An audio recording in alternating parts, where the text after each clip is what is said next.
O milagre que salvou o carcereiro.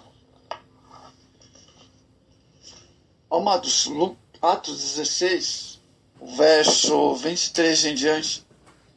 O trabalho do carcereiro pode ter sido entregue a um soldado, amados, reformado, residindo nessa colônia romana.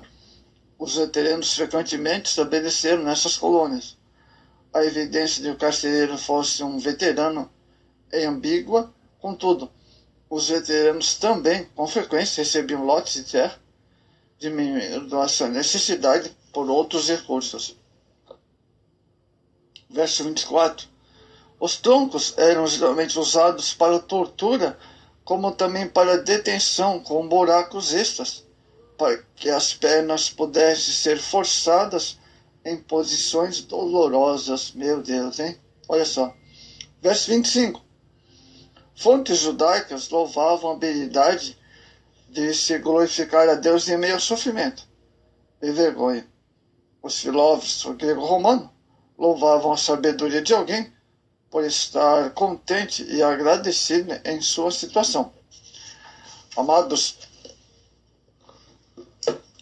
a maioria das pessoas comumente já teriam dormido muito à meia-noite, que não era um horário, amados, costumeiro para as orações judaicas, mas Paulo e Silas estavam orando.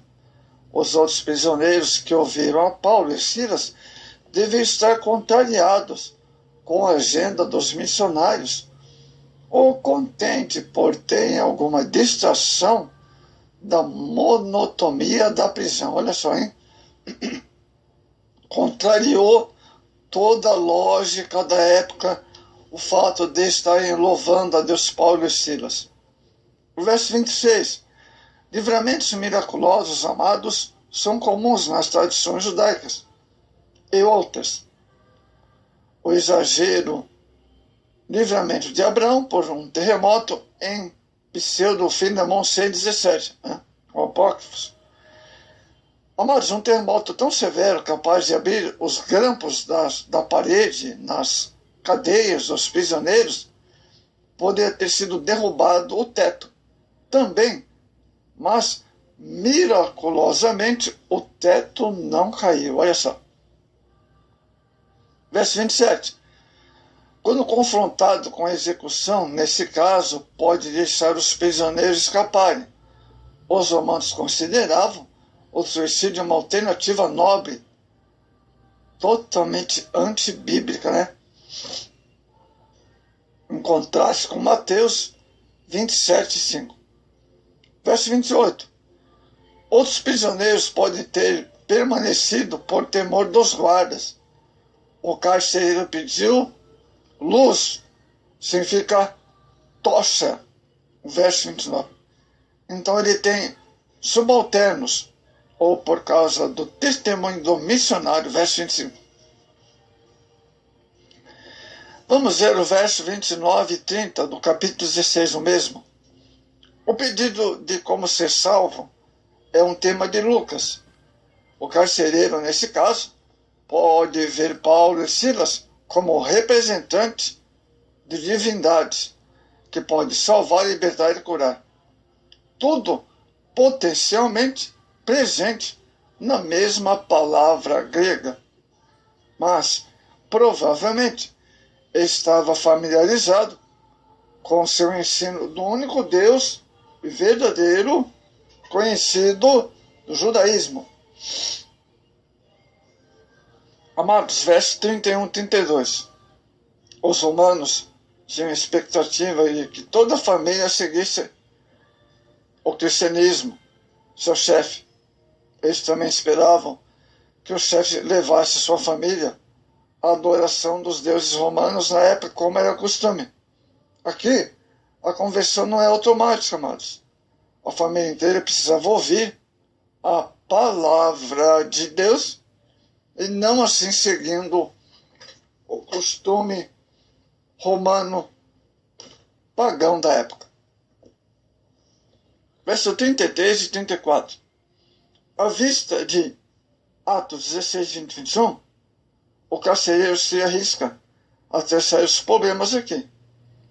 se ele for um soldado reformado, o que não é claro no verso 23, pode ter crianças pequenas. Não se permitia aos soldados se casarem oficialmente até a reforma. Mas não existe nenhuma certeza sobre isso, amados. Isso não é por ser usado para provar o batismo infantil, como alguns têm tentado. Verso 35 e 36. Os magistrados podem ser considerados o terremoto como um sinal. Talvez os deuses ou mágicos poderosos na época. Então, de novo, a intercessão da rica Lídia pode ter ajudado, outra vez, os magistrados sentindo-se que aquela humilhação pública teria sido suficiente para silenciar os desordeiros. Amados, verso 37. Cidadania romana nas províncias, nesse período era uma marca do alto status, especialmente porque a família de Paulo era de Tarso, que não era colônia romana, e assim deve tê-la recebido por serviço especial, ou como libertos de um romano rico. A lei juliana proibia amarrar ou açoitar cidadãos romanos sem julgamento. Alegar falsamente a cidadania era uma ofensa capital. Amados, o verso 39 e 40. Os magistrados não tinham nenhuma autoridade para expulsar cidadãos romanos sem julgamento, mas um julgamento trazido à luz, seu próprio quebrantamento da lei, assim tudo se poderia fazer e rogar. Então, é impressionante nós notarmos em meio a essa circunstância que o carcereiro, ele se converteu-se ao Senhor. Que maravilha, hein? Por meio de um grande milagre, nós podemos perceber o terremoto no verso 26, um grande terremoto, um louvor extraordinário, né? Paulo e Silas na prisão, eles cantavam ao Senhor, né? E é impressionante, em meio ao sofrimento, Deus manifestou o grande poder, pois o fato de haver um terremoto naquela prisão significa que Deus manifestou o poder dele abalando a estrutura daquela prisão. Mais uma vez, nós temos aqui, amados, o poder poderoso de Deus. Eles estavam na prisão, e mesmo na prisão isso não impediu de Deus ele operar, manifestar o poder dele naquela situação tão difícil, de um sofrimento tão imenso que Paulo e Silas estavam, mas eles cantavam hinos e todos escutavam. Automaticamente, todos que estavam na prisão foram evangelizados. Foram evangelizados, verso de terremoto. O carcereiro acordou e Paulo, ele, no verso 28, disse para que o carcereiro não faz tal coisa, para que não tivesse sua própria vida.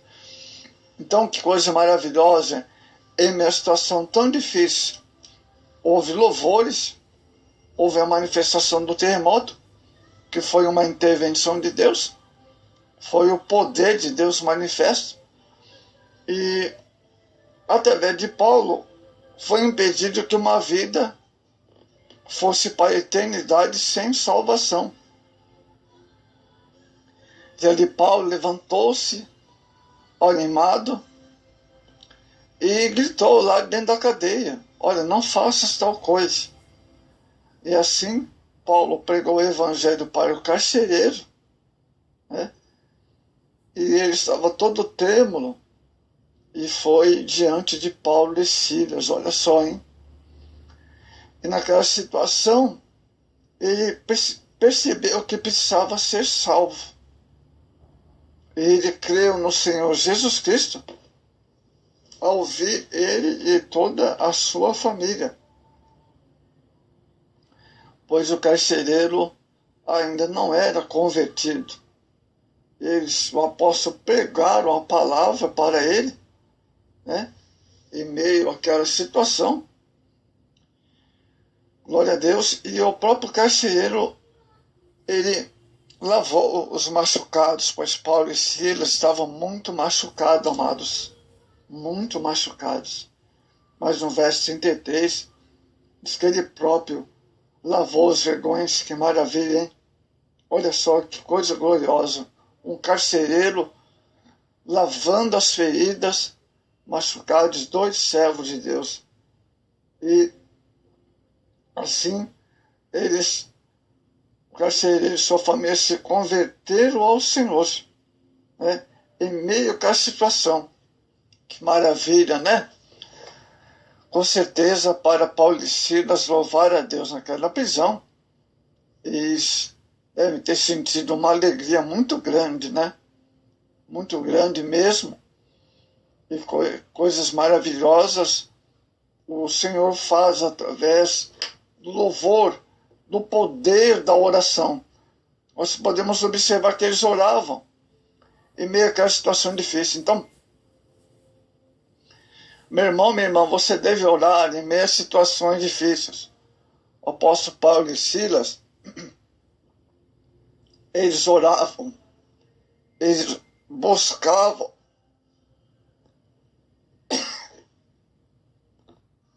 fazermos o poder da oração. Apocalipse 13:8. Mateus 21:22. Ilimitado para quem está em Cristo. Evangelho de João 15:7. Amados, a oração é mais eficaz quando acompanhado com louvor, como no caso aqui. A oração manifesta também na vida de Elias, em Tiago 5:18. Ele orou outra vez e o céu lhe deu chuva e a terra produziu seu fruto. Então, amados, houve a manifestação do poder da oração ali naquela prisão. Não só o louvor, como o poder da oração.